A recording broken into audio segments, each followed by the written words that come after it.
Girl, you haven't been choosing partners. You've been choosing patterns, okay? And did you know that your attachment style dynamics can show up in your friendships too? Because most of us didn't grow up learning how to love. We grew up learning how to perform. Now, we may have learned to bottle things up, make ourselves smaller, stay likable, stay useful, and all that other dumb stuff, okay? But have you considered that all that conditioning, okay, all that conditioning doesn't just go away, it doesn't just vanish because we grew the hell up. It can follow us throughout our entire lives, okay? Getting in the way of our relationships, our friendships, our relationship with ourselves. So today I'm gonna be talking about something that changed my life personally. Realizing the way that you were loved or not loved growing up, how you were poured to or not poured into growing up, can quietly shape every single connection that you have as an adult. Now, as someone who takes her inner work very seriously, okay, dare I say, I gets down, I don't play about this. I have done my due diligence. And that's why I'm gonna share this with you, okay? Let's get a little bit more comfy. So in my last video, go watch it if you haven't already, okay, sweetie pie. I talked about emotional neglect in romantic relationships. Being in relationships where you feel unseen, like your feelings don't matter, like you're just a piece of furniture in somebody's life. Just talking about a little dehumanization, just sharing some common relationship experiences that a lot of women have had with people that they were probably better off never meeting in the first place. And under that video, okay, somebody left a really thoughtful and lovely comment. She asked about emotional neglect in childhood and how that can tie into the bigger picture of things. Yes, it all connects. From my own experience, I can safely say that the kinds of relationships and friendships that I have experienced in my adulthood have directly mirrored the kinds of patterns I experienced growing up. Yeah, I'm glad we're all tapped in. But I didn't get here overnight, okay, babe? I didn't just end up in those relationships by happenstance. I had to get really honest with myself about how I was taught to receive love and connection early on. So let's rewind a bit, okay, and take it to the humble beginnings, if you will. We are time traveling. We're going back in the day. Let's get started. So I grew up in a two-parent household with a couple of older brothers. Okay, so I am the only girl and I'm the baby of the family. My mother felt a bit emotionally unavailable to me. Now, don't get me wrong, I love her down. She always made sure we had everything we wanted and, you know, everything we needed. She'd go to war about us. All right, she'll shut all this down for us. She got down, she didn't play. But she didn't actually feel emotionally present.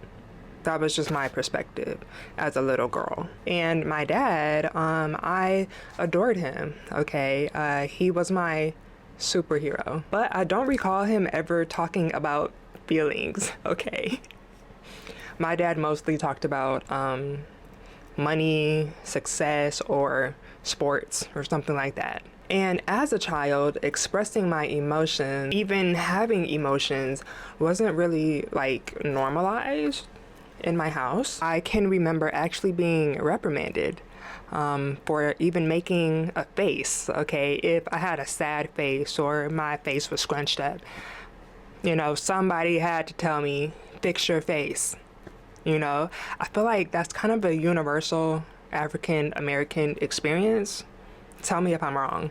I wasn't really encouraged to speak up for myself in a family dynamic at all. And I really wasn't taught how to express my feelings. Even as a teenager, like nobody really talked to me about emotionally regulating myself and self-soothing and things like that. I actually didn't even know that people had open conversations with their parents at all. On top of that, I also always felt like I was always told that I was doing too much or being dramatic or being overly just too much Oh, I guess I just learned to bottle things up. And I kind of figured, well, I guess how I actually feel doesn't really matter to anybody, so what's the point? Later, that mindset didn't just affect my dating experiences, it also affected my friendships as well. Because I became the easy friend and the friend who didn't ask for too much, the strong friend. I only ever shared surface level emotions or what I thought people could handle from me. And I became the version of myself that people found most comfortable, even if it meant hiding my truth. In my teens, especially, this kind of secrecy spilled into my romantic life. What little romantic life I had at that time, of course, because I was just a teenager. I was with people I shouldn't have been with. Okay. I was in things I didn't tell anybody about, and I was drawn to anyone who would give me certain kinds of attention or like make me feel special, because at home I felt so emotionally overlooked and insignificant and misunderstood. But again, this isn't just about romance, okay? This isn't just about romance. As I got older, I found myself in friendships with people who didn't really see me. People who loved my humor, my energy, my presence, my support, but not my depth. Not my feelings, not my truth. And I had friends who relied on me emotionally, but let me down when I needed them in return. I've had friends who praised the version of me that smiled through the pain, but they got distant when things got real. So, the big shift. All right, when did everything change? Being treated this way didn't actually quite hit me like a ton of bricks until I actually started to love myself.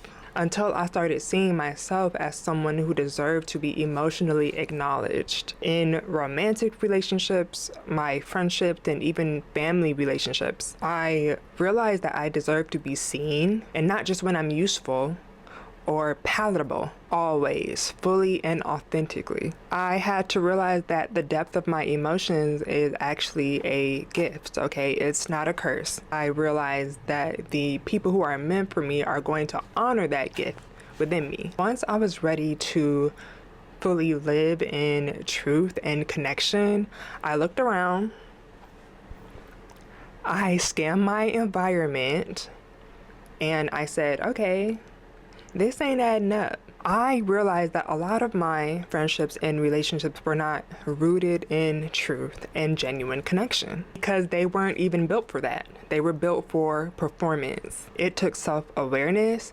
It took gaining self-respect. It took so much compassion for myself to finally see that I had to stop accepting connections that drained me. I had to stop giving people access to parts of me that they were never going to be able to handle. But it's not just me. So many of us are living out patterns in our lives that started and originated in childhood, not just in love, but in our friendships as well. Truth be told, some of our friends have never truly seen the real us. You ever think about that? Like, most of them just know the version of us that we've learned to become to feel safe, accepted, and unproblematic. Some of our friends even can benefit from us not having boundaries. But when we start waking it up, okay, once we really start waking this up in here, when we stop overgiving, being the emotional mule, and stop playing quiet, it can shake the table. But that's a part of the work, babe. That's a part of the work. That's a part of the process. That's when you reach your next level. Your parents have patterns that they haven't challenged.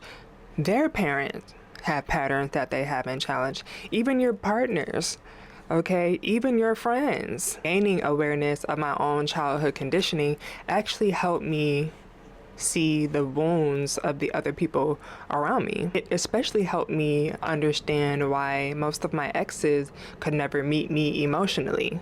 I have noticed that a lot of guys I dated didn't have dads. Some had abandonment wounds. Some were like weirdly enmeshed with their mothers.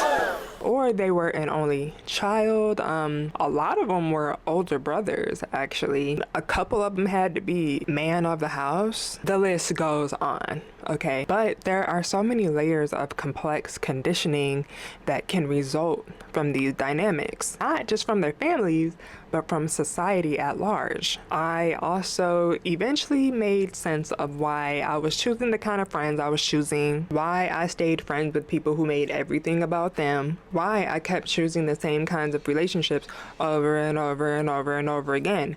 Same guy, different body. Now, no one gets a perfect childhood, okay? That's not our fault. But as adults, it's on us to make a choice to break the cycle or keep repeating it. We can choose what we allow, what we normalize, and what we want more of. Now, I'm not gonna lie. Sometimes it takes us bumping our heads a few million times until we wake up and say, wait, why are my relationships screwed up? Why do my friends suck?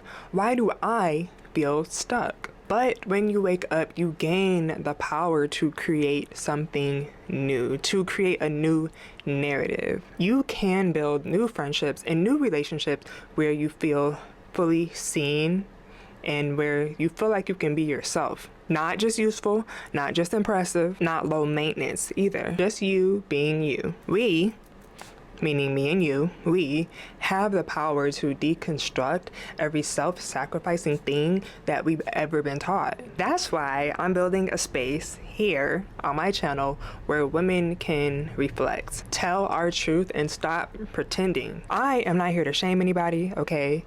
I'm not perfect either. I have my ways that I'm still working on. I'm a work in progress too.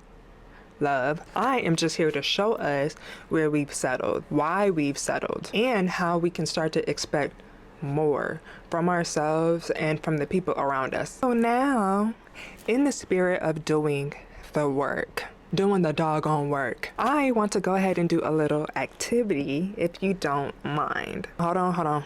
Give me 1 second.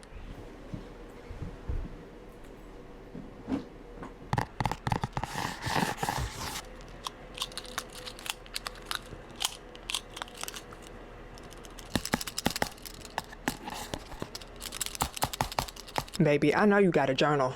Okay, pull it out. Here are a few journal prompts that help me get real about my foundations. What did I have to do to feel loved or accepted growing up?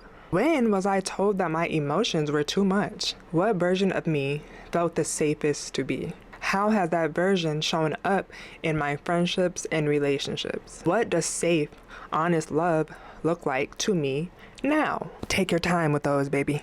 Take your time. So let's wrap it up, okay? Tell me, if you could describe your childhood with just one word only, don't go over the limit, what would that word be? Drop it down in the comments. That's all I have for this video. As always, stay gorgeous, and I will see you in the next one.